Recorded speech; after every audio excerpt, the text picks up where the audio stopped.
Hello, Stephanie. How are you? I'm good, Nina. How are you? I am great. I'm excited about our topic today. Yes, me as well. This topic is so cool because people can use it like today. Right. When you first talked to me about this like months ago, I was like, that is brilliant. I don't know why that's not more like a common idea that people use. Correct. So take it away. What is all right, it? I'll tell you. I'll set it up for us. So in our classes, we always teach you need to niche down your content. In 2023, you can't use the vague 5 tips for buying a home. Like no one is reading that anymore because the market is just oversaturated in that type of content. You can go on Canva. Canva will give it to you. You just put it out into the world and no one's stopping their scroll to read that. It's not unique enough to be, it needs to be more clickbaity. It's got to get more attention than just the, typical stuff that you see.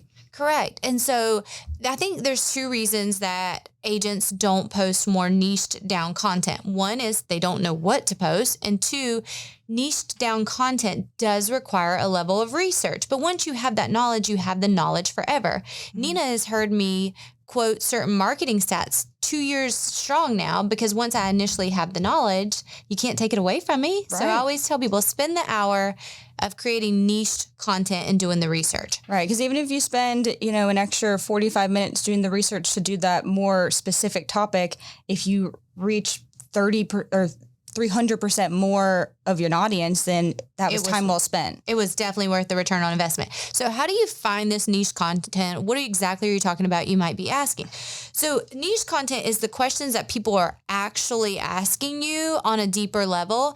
And the best place we have found to find it is Facebook groups. So there's literally a Facebook group for everything. There's Facebook groups for bird watching, for knitting, for making stuff on your Cricut.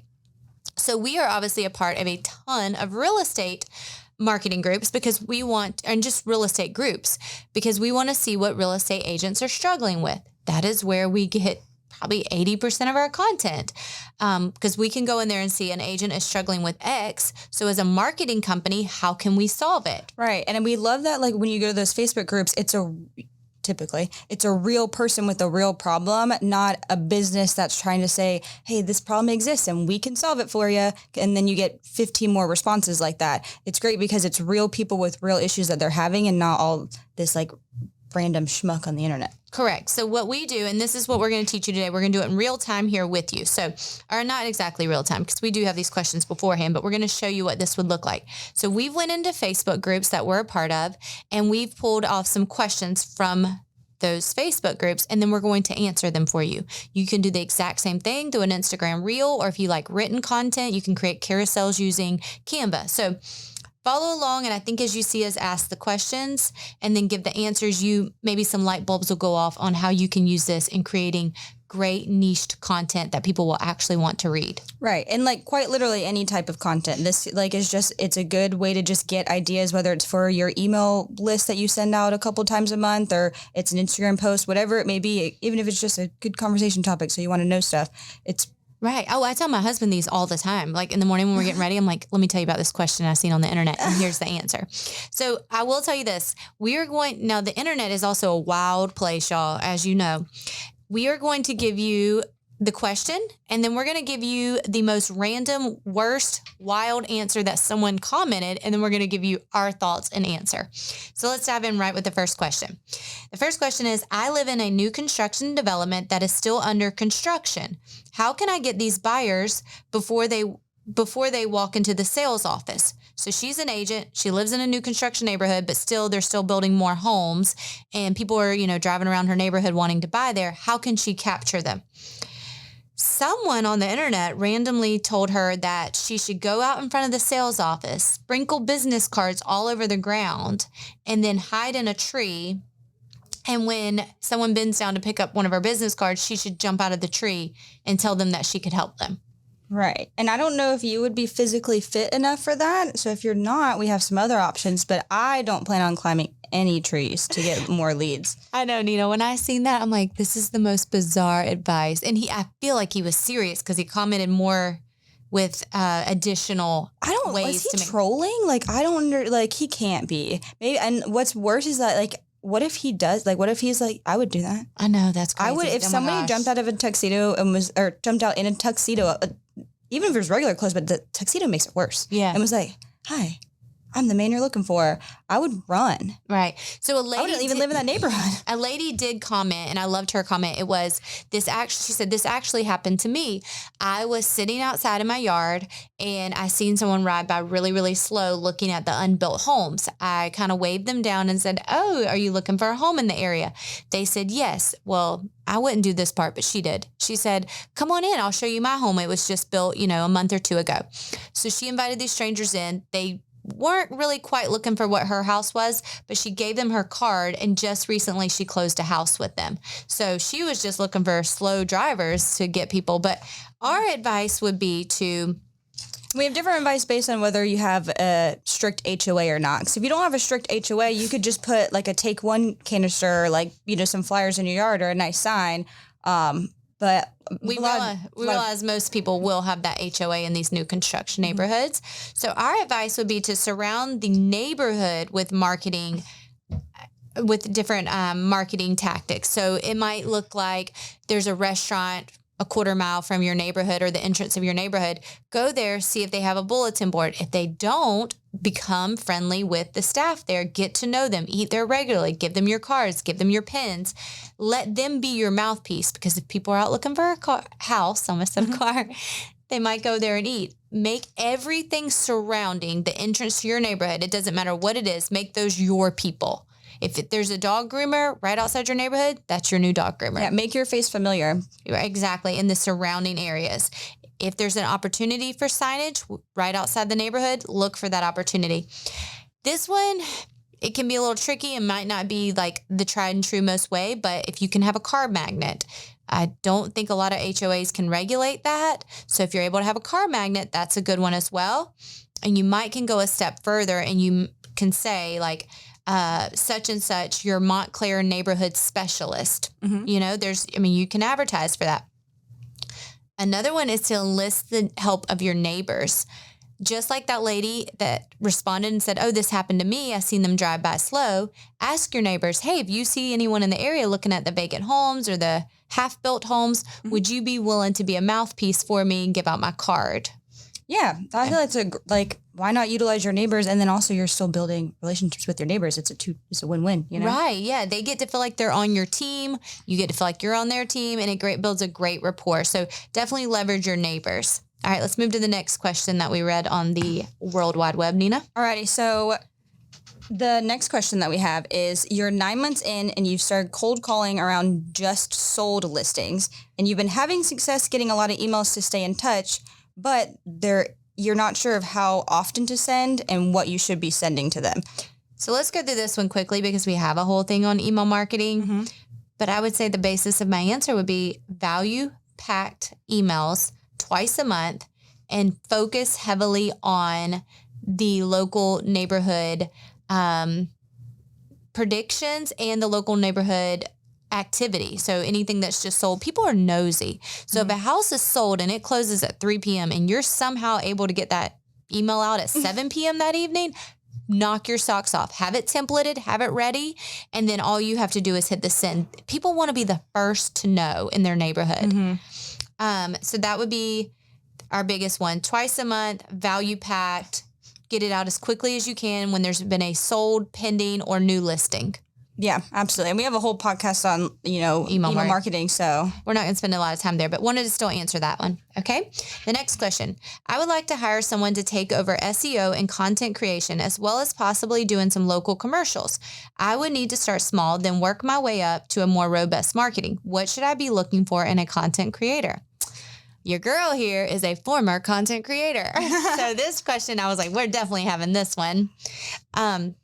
So I feel like one of the main things that you want to ask first is, because you can't just hire the content creator and assume that all your content creation is handled now. You have to know that there's still going to be somewhat of an expectation of you to send them that content, or at least give them a direction each week. So you need to be realistic of what's the weekly requirement of me that I'm going to have to do for this content creator. So as a former content creator, that was my biggest frustration. People always wanted to feel personal and have a personal brand, and they wanted this successive connection, but yet would never turn on the video for me or never send me the pictures I needed. So I just want you to know that if you hire this out, there will still be a level of commitment from you. Will it be dramatically less? Absolutely. Yes, girl, it's going to be beneficial for you. And you're still going to need to, tell them when your content creator, when you've, gotten a new listing or when you've sold a house, like, unless you want them to just follow you around, but that sounds expensive.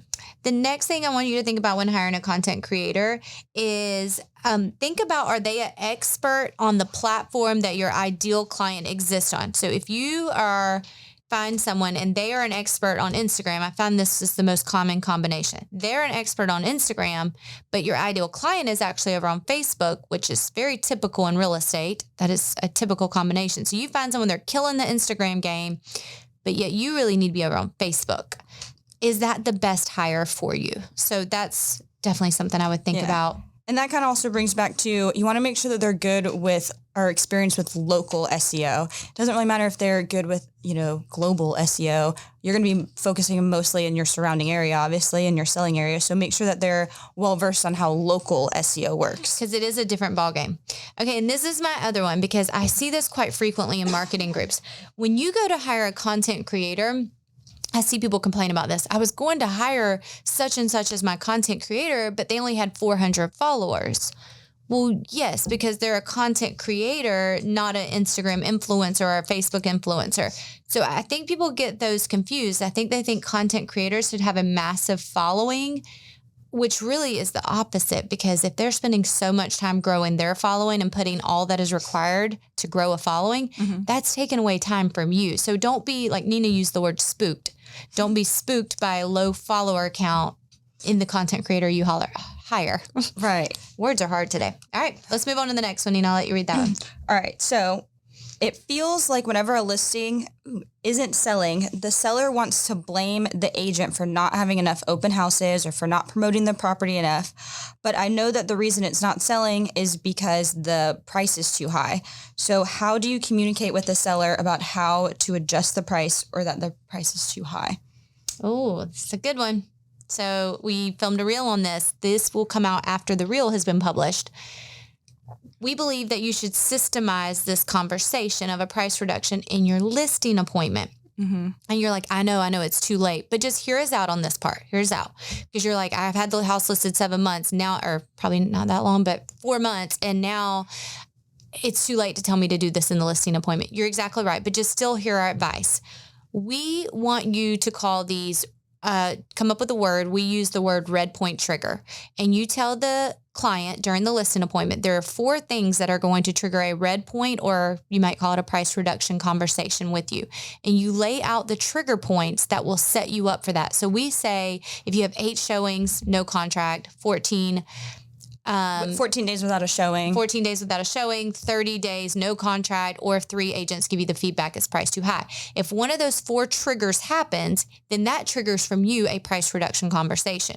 It takes the emotional side out of it. It's just business. It's just like an assembly line. When X happens, then Y happens. Yeah, there was a lot of numbers in those. Every one of those stipulations had a number in it, so you can quantify it and, have a reason behind the call, not because like, oh, well, I feel like it's priced too high. Now you have evidence like, okay, it's priced too high. Okay, so then let's go back to the person who's like, I've had the listing 4 months. This advice is way too late for me. What do I do? So what I say you do is you should run a Facebook ad that only targets the seller of the house. Just niche down to just the smallest geographical area where they live now and just hammer them with advertisements so they think that their house is being advertised. I think that's the most morally correct thing to do. Nina, you're wild. That was the Facebook answer. Yes, that was what someone on the Facebook group said. They said, just hammer them with a Facebook ad, spend $10 and only target them, which, side note, guys, for you wives who are wanting something specific for Christmas, you can pretty well almost target 1 to 2 houses. Like if you get really granular with your parameters, especially if you got a big yard. So yes, you can get down to just targeting one person. That's what the person on Facebook said. Just target them and they'll think you're advertising, but yet they're not getting any contracts, which was hilarious. We died of laughter. So maybe don't use that in your business, but the Christmas is coming up. Use it on your husband and your kids. Yeah, we ain't judging. And if it works, call us because I want to know. For sure. And so what we actually recommend doing is, you'd said like throw in like a broker's party or an agent's party, so where brokers they'll come open, yeah. And then get the brokers to write down their feedback. Now listen, you really need the brokers to show up because had it on the market 4 months, let's say, and it hasn't sold. So I would call these brokers beforehand. Don't tell them what you're looking for. Don't cheat, but just say, hey, my business right now could really utilize a second set of eyes. Could you come? This would mean the world to me. And also builds great rapport with another broker. Yeah. So brokers open, let them give you the feedback, take that written feedback in someone else's handwriting to your sellers and show them what was said. Okay. The next one is, how do you manage the time and resources required for video production amidst your busy schedule as a realtor? Time blocking, 100% time blocking. We're big fans of time blocking. So that's... Yes. Yesterday we filmed 13 reels from 10 till, you had to leave early yesterday. Was it 1:30? Yeah, I think it was around that time. So 10 to 1:30, we did 13 reels. That is if you've done any video editing, any video yourself, you know that was a massive undertaking. I would like to say a few things about that. That did not come on day one in our life. That was a lot of practice, a lot of time. Right. And also yesterday was Wednesday. We walked into work on Monday morning with the camera and said, we're going to record today. And we didn't even start, I think, until Tuesday or Wednesday. Right. But we had to time block in to plan and figure out what videos we were like.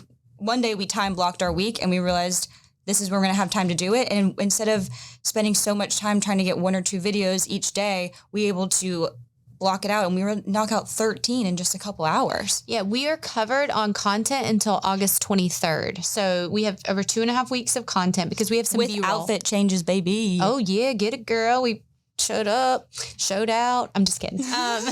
But so we time blocked, we wrote down our topics, and then we gave a loose script. Mm-hmm. And the good thing about Reels right now is that the shorter, the better. So yeah, that helped.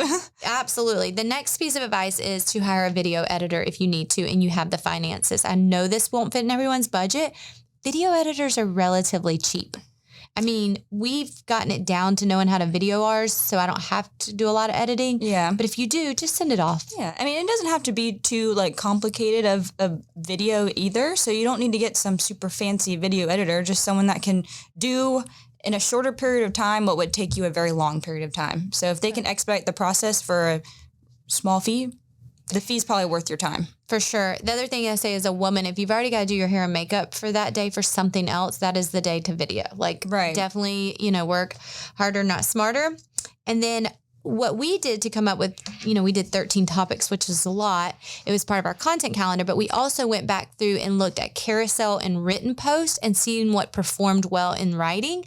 And then we turned that into a reel with us speaking and video. Yeah. Or just elaborated on topics that people seem to be resonating with. We would just do a reel on going deeper into that topic. Right. Because we already have proof in this insights that it worked and it resonated with people and followers. So those are just a few of our questions. That's how we would answer them. And if we were writing this out on Instagram, this is how we would answer it as well. So I hope you guys enjoyed today's episode. It's just a short one to give you some advice, but also show you how you can use the wild internet. Yeah. This whole podcast brought to you by user-generated content. That's right. Thank you, Facebook, and all you cool people in those groups that comment daily. Yes. All right, Nina, enjoy your time in Colorado. Thank you. I hope to have a great trip. I'm visiting our sister, Caitlin, in Colorado for a few days, so I'm excited. Well, Henry starts school next week, so I'm excited to start these last few days with him and just kind of... I'm sure you're excited to get back to your routine. Oh my gosh. We found all the cracks in our business this summer with no routine. So, all right, Nina, enjoy the rest of your afternoon.